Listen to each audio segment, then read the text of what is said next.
Dean Blandino works for Fox, NFL rules analyst, former head of officiating for the NFL, and he joins us on short notice. Good morning, Dean. Thanks for joining us. Good morning, Dan. Thanks for having me. Let me ask you about this sky judge and what is being proposed. What is it supposed to be and what it's going to turn out to be, in your opinion? Yeah, so this came from two clubs actually. The Chargers and the Ravens got together, and there were two proposals. One was called a booth umpire that could help the on-field crew obviously sit upstairs, use video to help with administrative things, clock issues. And then there was a second concept called the STAR concept, senior technology advisor to the referee, that would get involved in more subjective calls, player safety fouls, things like that. So really, it's taking the PI review that we had last year and adding some elements to it and allowing someone upstairs with access to video to help the on-field officials as they officiate the game. But there was no call on the game with New Orleans and the Rams. Could the sky judge initiate something that the officials didn't call on the field? So the way it's been proposed right now, it doesn't look like pass interference would be a part of that. And again, this, as far as I know, is not going to a vote for a regular season rule. This would be a preseason experiment. Yeah. Look at it during the preseason, kind of work out some of the kinks, and then potentially in 2021 implement it. But you also had helmet to helmet on that play. So they missed the PI and there was a helmet to helmet. Could the sky judge then say, "Hey, I got a helmet to helmet, guys," because he can't bring up the pass interference? Would that be safe to assume?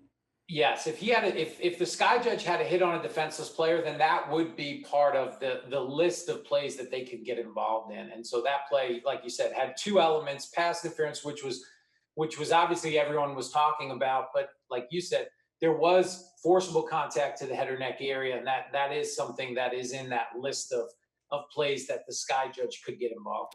I was told by somebody involved in this process yesterday that there's a concern that the sky judge could see a lot of things elsewhere on the field, and then how involved is the sky judge going to be? He's big brother watching out, but do you have to go to him, or can he go to you if he says, "Well, I got an egregious holding call against Julio Jones on the other side of the field"?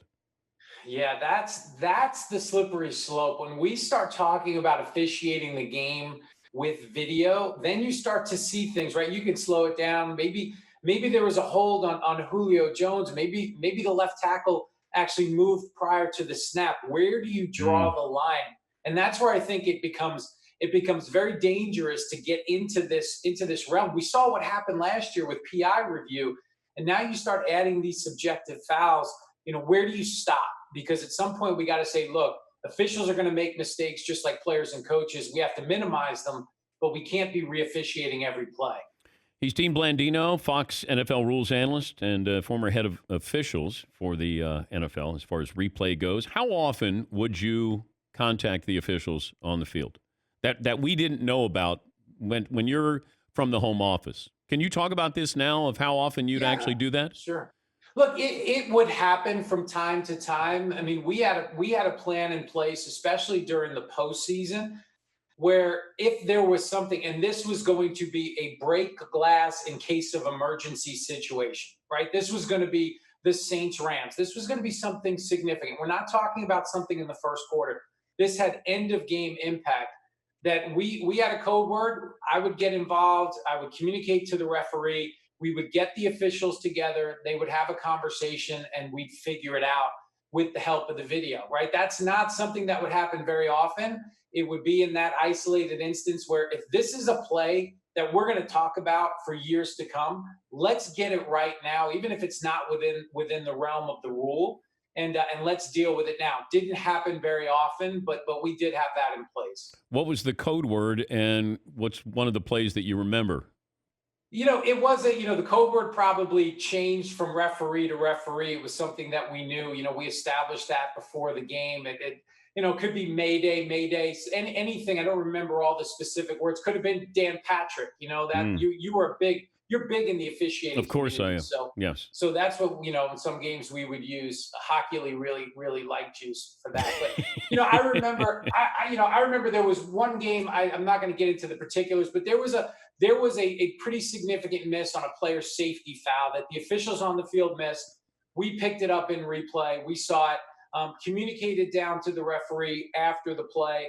It was a change of possession, so we had some time. Referee got the covering officials together. They talked about it and they threw a flag. It happened late, but it was the right call. Again, that didn't happen very often, but who knows if that had happened during that Saints Rams game, what would have happened after that? The Saints go to the Super Bowl. Maybe we don't have a PI review. Look, it's not an easy subject. I know there's probably people that feel on both sides of the fence, but that's something we felt was important during that time. But you're at the home office. You're at Mission Control.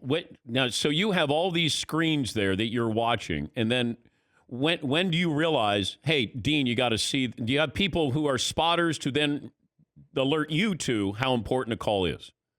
Yeah, so every game you'd have one person that's responsible for monitoring that game. If you have, an early window on Sunday, you could have 8 or 9 games going on. So it's impossible for 1 or 2 people to see everything. So you have one person that's assigned to that game, and they may call you over if they see something. They've got experience, they've been trained.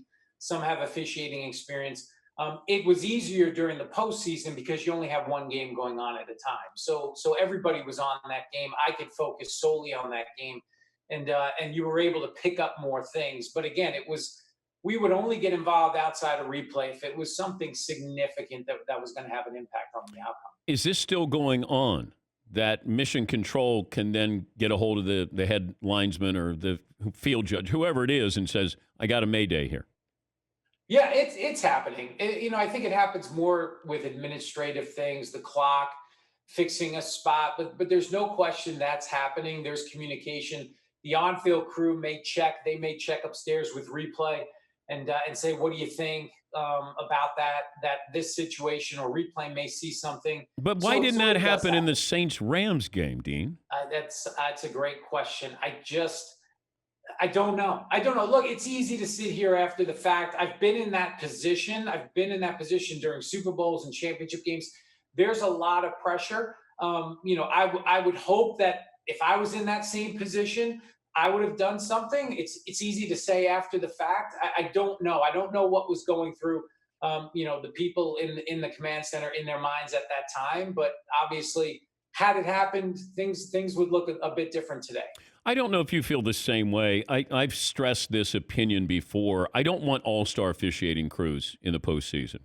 I want you to have my back for 16 games during the regular season. We know each other. You can come up to me and say, Dan, I think you missed that one. Let's huddle up. And I don't take it personally. I know that you have my best interest at heart. I thought that the all-star officiating teams, maybe there's a lack of communication. Maybe there's ego. Maybe you don't want to embarrass somebody. I don't know if that factored in the Saints-Rams game, but it felt like there was one of the officials is over by Peyton, and I thought he was going to run in to say, hey, we got something here. The official who was right there during the play waves him off. And it struck me as strange, and maybe I'm overreading it, but I just think the all-star crews, I like that you got rewarded. I'd rather reward a team for what they did during the regular season. What do you think of that? No, there's no question. Look, I've been on both sides of that, and I understand the crew concept. Obviously, there's pros to that. You've been working together all year. You create that bond and that continuity, and the communication is so key because you've been doing it all along. Whereas the people that like the all-star crew, they say, well, you've been compensating for a weak member of the crew all year. Do you want that person in the biggest game of the season, on their own? So I think there's a balance there where you keep the crew together as much as possible. But if you do have, I guarantee if we said to an NFL team, look, I'm going to take your worst offensive lineman and I'm going to replace him with a Pro Bowler for this game, they'd probably jump at that. But again, I like the continuity of the crew. I don't know how much that went into that play. Mm-hmm. I just think those officials reacted Maybe had they been on the same crew, there might have been more communication. Again, it's all speculation at this point, but I do understand the crew concept, and I think you keep the crews together as much as possible. The XFL with the kickoff, or there's no onside kick, and now the NFL is toying with the 4th and 15 instead of the onside kick. What do you think of this? Yeah, I don't necessarily. I understand. That Look, didn't sound. Yeah, I know. I'm really. That's it's a very positive. Look, I'm all for change, but I don't like change for just change's sake, right? I like the tradition of the game. I still think the onside kick, there's a chance. You look at the numbers, yeah, in 2018, it had dropped drastically because of the rules changes, but last year, it was up 12, 13%, which is its historical number. I like the onside kick. I don't like a gimmick. 4th and 15, I just feel like there's a lot of unintended consequences we have to see. Is it a safer play? Nobody knows. Nobody knows if 4th and 15 is safer than an onside kick with the new rules changes in terms of formation. So I like where it is. I understand the reason. I know we need teams to have an opportunity to come back. You want closer games. You want more exciting finishes. I just think there's a whole host of things that have to be worked out on 4th and 15, in that situation. What about penalties? Are you replaying the down if the offense pushes off and they get offensive pass interference? Are we trying it again? What about the clock? All of these different things. I would like for the league to work those things out and then have a good, healthy discussion over the course of time before they implement a drastic change like this. Dean, it's always great to touch base with you. Tell Mike that we said hello. Is he behaving? He's in the other room. He's in my lounge right now. But you two live together, right? We do. We have like a real world situation. So all the officiating experts, Steratore, McCauley, we're all in one house. I like that. Dean, thanks for joining us.